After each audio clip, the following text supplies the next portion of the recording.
आपली प्रत्येकाची ना काहीतरी स्वप्न असतात आणि जोपर्यंत ती पूर्ण होत नाहीत ना तोपर्यंत इतका आटापिटा केला जातो. म्हणजे ती गोष्ट प्राप्त करण्यासाठी म्हणजे अगदी छोट्यात छोट्या गोष्टीपासून ते मोठ्या गोष्टीपर्यंत. म्हणजे आपण कधी कोणाच्या घरी गेलो किंवा सोशल मीडियावरती सुद्धा आपण घरं बघतो तेव्हा आपल्याला असं वाटतं की या गोष्टी आपल्याकडे सुद्धा असायला पाहिजेत. आणि आपलं घर सुंदर दिसावं असं प्रत्येक स्त्रीला वाटत असतं आणि त्यामुळं घरामध्ये खूप साऱ्या वस्तू जमा होत राहतात. पण कधी-कधी काय होतं, की घरामध्ये खूप वस्तू असतात, तरीसुद्धा घर नेहमी अस्ताव्यस्त असं वाटत राहतं. आणि कधी-कधी तर असं वाटतं, की घर आवरता-आवरता आपणच खूप थकून जातोय. कारण की जितक्या वस्तू जास्त असतात, तितकी साफसफाई जास्त करावी लागते. आणि वर्षानुवर्ष आपल्या घरामध्ये कितीतरी वस्तू जमा होत राहतात. जसं की फर्निचर, कपडे, भांडी, शोपीस आणि आपल्या बायकांना तर वेगवेगळ्या प्रकारची भांडी घ्यायची तर खूपच हौस असते. खरंच गरजेच्या वस्तू असतील तर त्या घ्यायलाच पाहिजेत. आणि गरजेच्या वस्तू फक्त घरात ठेवल्या की घर एकदम स्वच्छ व्यवस्थित दिसतं आणि गृहिणीचं कामही सोपं आणि हलकं होतं. म्हणजे घरामध्ये फक्त जेवढ्या गरजेच्या वस्तू असतील तेवढ्याच ठेवणे, तर याला मिनिमलिस्ट लाईफस्टाईल असं म्हणतात. आता हे सगळं मी सांगते आहे कारण की मी आजच हॉलचं क्लिनिंग केलं आहे आणि ते करताना लक्षात आलं की मिनिमलिस्ट लाईफस्टाईलची किती गरज आहे. चला पुढे ते शेअर करतेच, पण इथे आपला नेहमीप्रमाणे हाय प्रोटीन रिच ब्रेकफास्ट चाललेला आहे. तर आज मी बनवते आहे नाचणीचे घावणे. एकदम सिंपल रेसिपी आहे आणि आता उन्हाळ्यामध्ये तर नाचणी थंड आहे. आपल्यासाठी ती खूपच पौष्टिकसुद्धा आहे आणि उपयुक्तसुद्धा आहे. 1 वाटी नाचणीच्या पिठामध्ये 2 चमचे तांदळाचं पीठ टाकलं, मीठ टाकलं आणि ते मिक्स करून असं पातळ असं मिश्रण बनवून घेतलं. आणि जसे तांदळाच्या पिठाचे घावणे करतो ना, त्याच प्रकारे हे सुद्धा बनवले.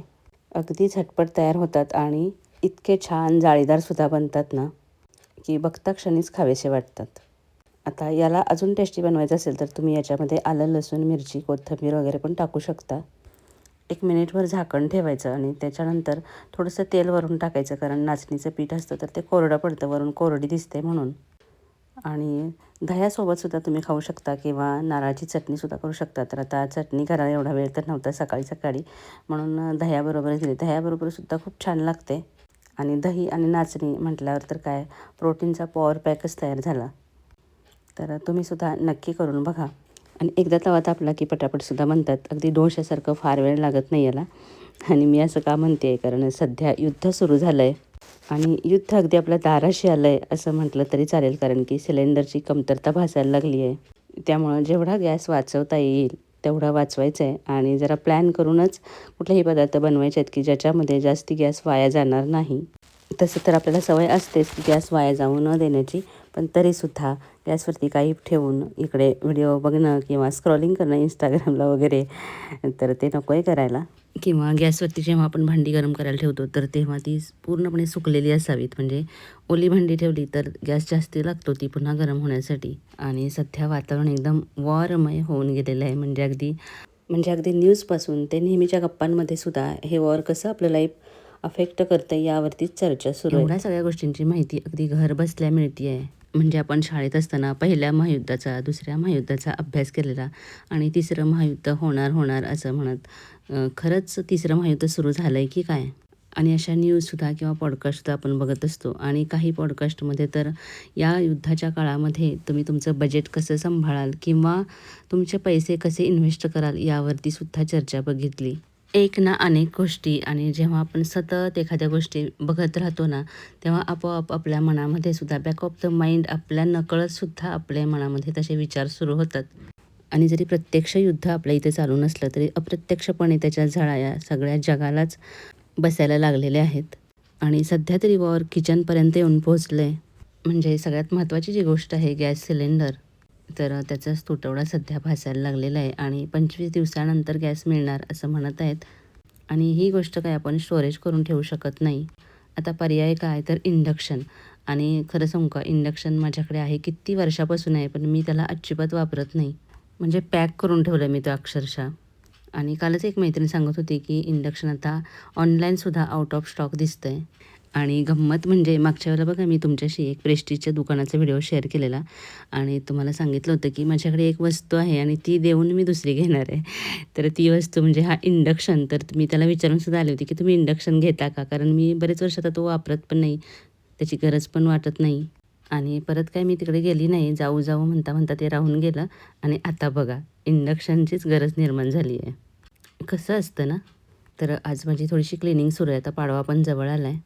तर ही बाहेरची जी बाल्कनी दिसते ना, तर ती क्लीन केली. तिथली जी झाडं आहेत ना, ती सगळी इकडं किचनच्या बाल्कनीमध्ये नेऊन ठेवली. कारण झाडांना ना खूप जाळ्या वगैरे येतात.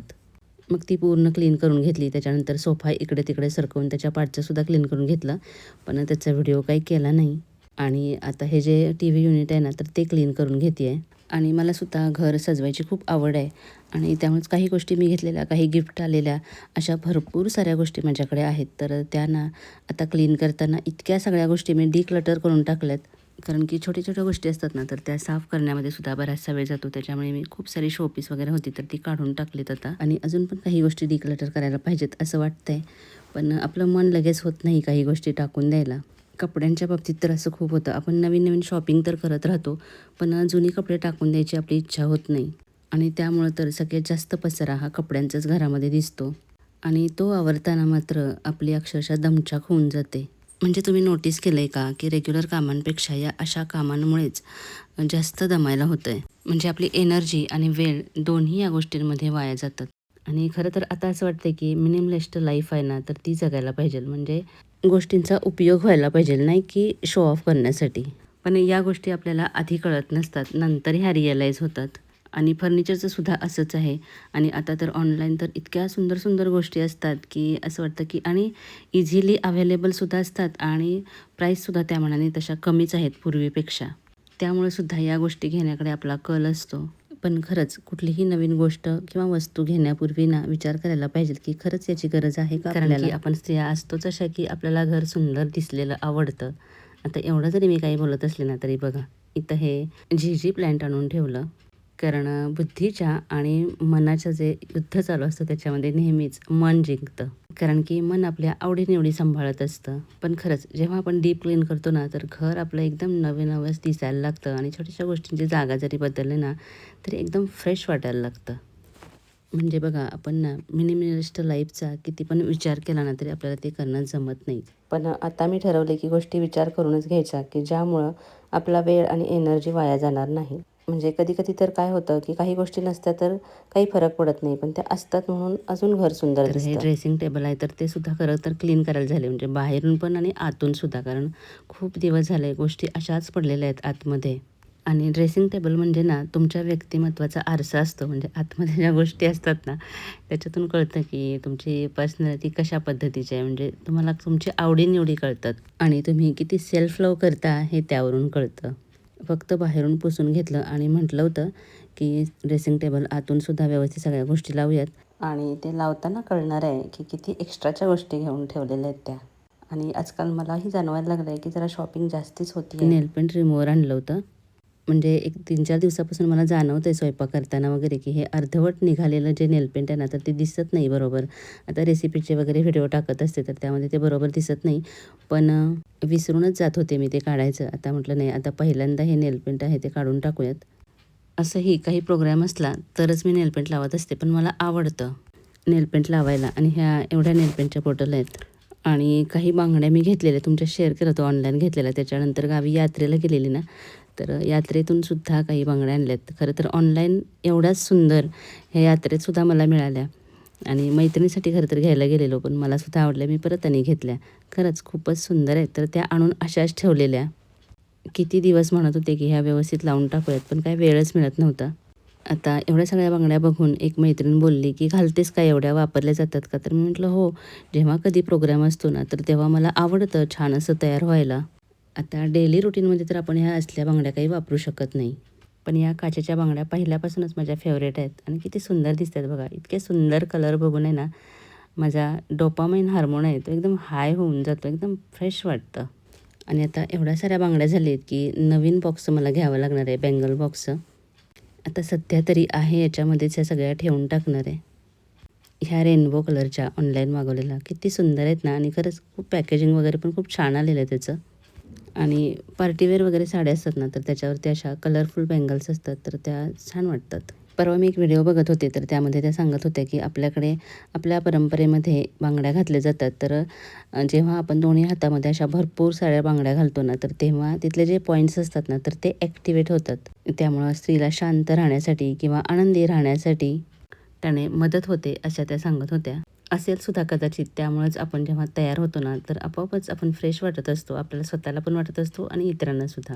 चला, आजचा व्हिडिओ कसा वाटला नक्की कमेंट करून सांगा आणि जाता जाता नेहमीप्रमाणे लाईक करायला विसरू नका आणि व्हिडिओला हाईपसुद्धा करा आणि अजून सबस्क्राईब केलं नसेल तर प्लीज करा. पुन्हा भेटूया. तोपर्यंत खुश राहा, आनंदी राहा.